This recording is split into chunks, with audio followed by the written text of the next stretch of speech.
महाउपनिषद प्रस्तुतकर्ता स्वयं प्रकाश शर्मा। उपनिषद का आरंभ हम प्रार्थना से करते हैं। हे परम ब्रह्म परमात्मा, मेरे सारे अंग, मेरी वाणी, मेरे नेत्र और मेरी सभी इंद्रियां सदा हृष्ट पुष्ट हों और मेरी शक्ति भी सदा बनी रहे। उपनिषद में जिस सर्वे सर्वा ब्रह्म की पुष्टि की है, उस ब्रह्म का मैं कभी भी तिरस्कार न करूं, वह ब्रह्म भी मेरा त्याग कभी न करे, उसके साथ मेरा अटूट संबंध हो, मेरे साथ उसका अटूट संबंध हो। उपनिषद में जो सत्य बताए हैं, उपनिषद में जो गुण बताए हैं, वे सब के सब सत्य, वे सब के सब गुण मुझ में हो। वे सब के सब सत्य, वे सब के सब गुण मुझ में हो। ओम शांति शांति शांति ओम। महाउपनिषद जो एक विष्णु उपनिषद है, इसके दो अलग अलग टेक्स्ट हैं। एक तो छोटा टेक्स्ट है जो अथर्ववेद से संबंध रखता है, और दूसरा बड़ा टेक्स्ट है जो सामवेद से संबंध रखता है। अथर्ववेद संबंधित महाउपनिषद का टेक्स्ट पहले अपलोड किया जा चुका है। अब सामवेद संबंधित उपनिषद अपलोड किया जा रहा है। महाउपनिषद के इस संस्करण में 6 अध्याय हैं। बड़ा होने के कारण और सुनने की सुविधा के लिए इसे 10 भागों में प्रस्तुत किया जा रहा है। सामवेदीय महाउपनिषद में मुख्य तौर पर ये विषय हैं: सृष्टि की उत्पत्ति, ऋषि शुकदेव को आत्मा के संबंध में राजा जनक का उपदेश, जीवन मुक्ति और विदेह मुक्ति, इन दोनों के स्वरूप, ऋषि निगाद को उनके पिता ऋषि ऋभु का उपदेश, तथा ज्ञान और अज्ञान की 7 भूमिकाएं। यह उपनिषद एक प्रसिद्ध वाक्य के लिए भी जाना जाता है, और वह प्रसिद्ध वाक्य है वासुदेव कुटुंबकम, जिसका मतलब है कि यह सारा जगत तो एक परिवार ही है। इस अपलोड को तैयार करने के लिए 2 टेक्स्ट का प्रयोग किया गया है।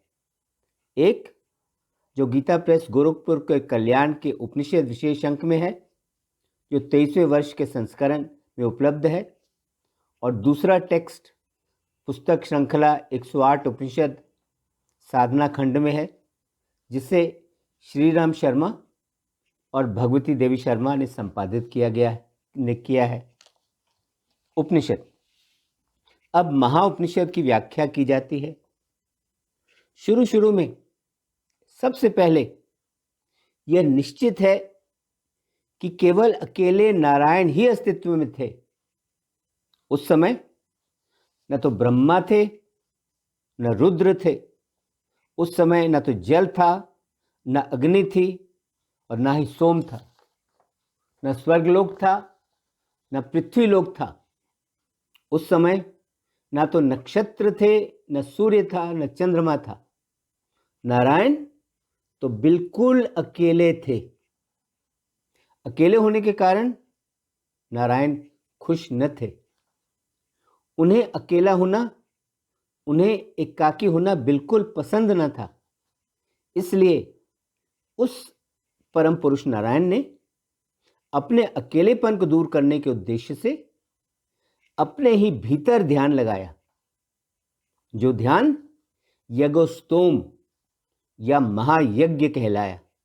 यानी नारायण ने अपने ही भीतर महायज्ञ किया।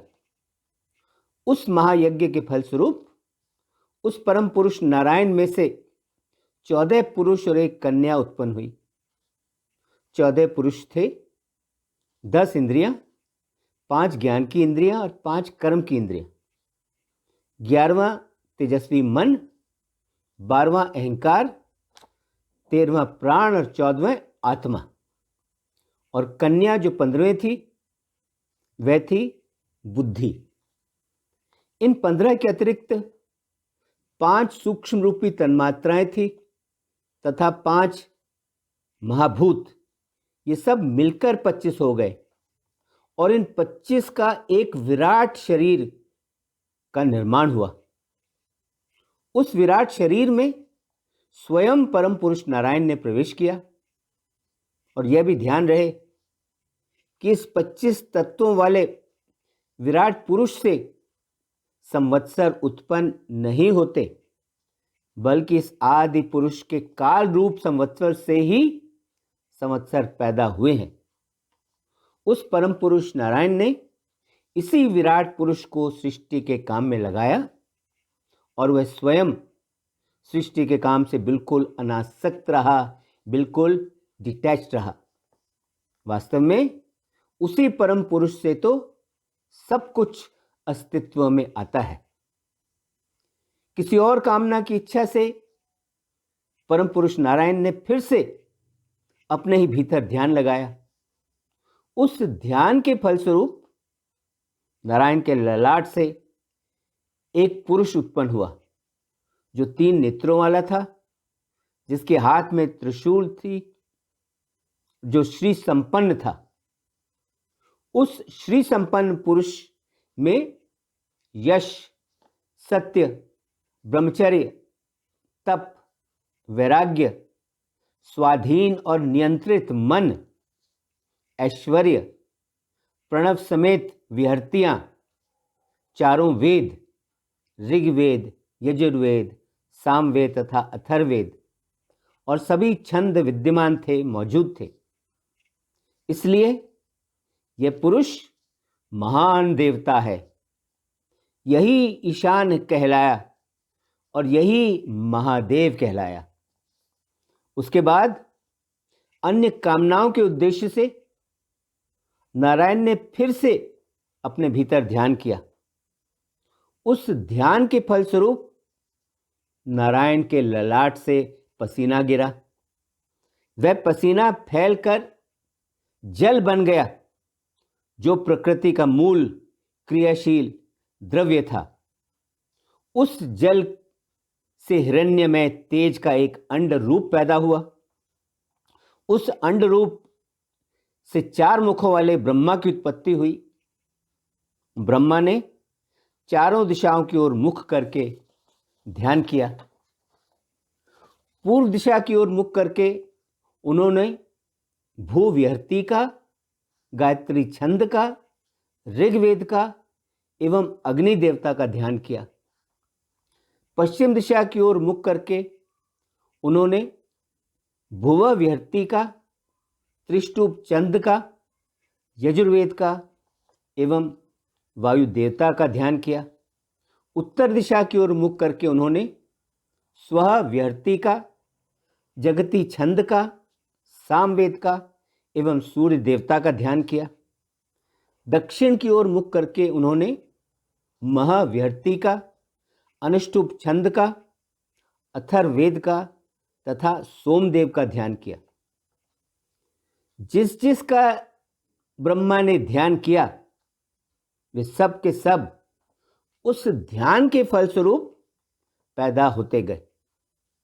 उसके बाद ब्रह्मा ने हजारों सिरों वाले, हजारों नेत्रों वाले, सब प्रकार के कल्याण के जो कारण हैं, सब जगह जो व्याप्त हैं, सर्वश्रेष्ठ, सर्वोपरि, नित्य, सर्वरूप जो परम पुरुष हरि नारायण है, उन हरि नारायण का ध्यान किया। ये परम पुरुष हरि नारायण ही विश्वरूप है। इन परम पुरुष पर ही सारे विश्व का अस्तित्व और जीवन आश्रित और निर्भर है। इन पर ही सारे विश्व का जीवन टिका हुआ है। ब्रह्मा ने अपने ध्यान में उन विश्व के स्वामी को, उन विश्व रूप को, उन विश्वेश्वर को, उन देवता को जो क्षीर सागर में ध्यान करते हैं, उन हरि नारायण को ब्रह्मा ने अपने ध्यान में देखा।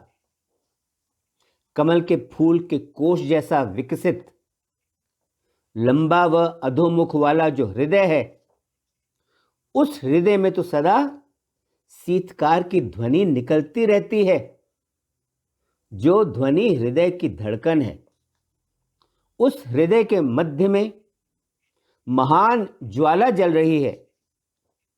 वह ज्वाला दीप शिखा की भांति दसों दिशाओं में अविनाशी प्रकाश तत्व को वितरित करती रहती है। अविनाशी प्रकाश को वह सभी दिशाओं में फैलाती रहती है और प्रकाश तत्व को सब ओर फैलाकर वह सारे जगत को प्रकाशित करती है। उसी ज्वाला के बीच में थोड़ी दूर ऊपर की ओर उठी हुई एक पतली सी शिखा स्थित है। उसी शिखा के मध्य में उस विराट पुरुष परम आत्मत्व का वास स्थल है, उसके रहने का स्थान है। वो ही ब्रह्मा है, वो ही विष्णु है, वो ही ईशान है और वो ही देवताओं का राजा इंद्र है।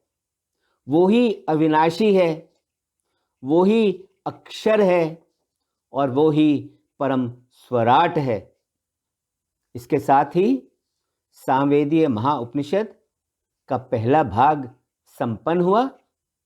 ओम शांति शांति शांति। ओम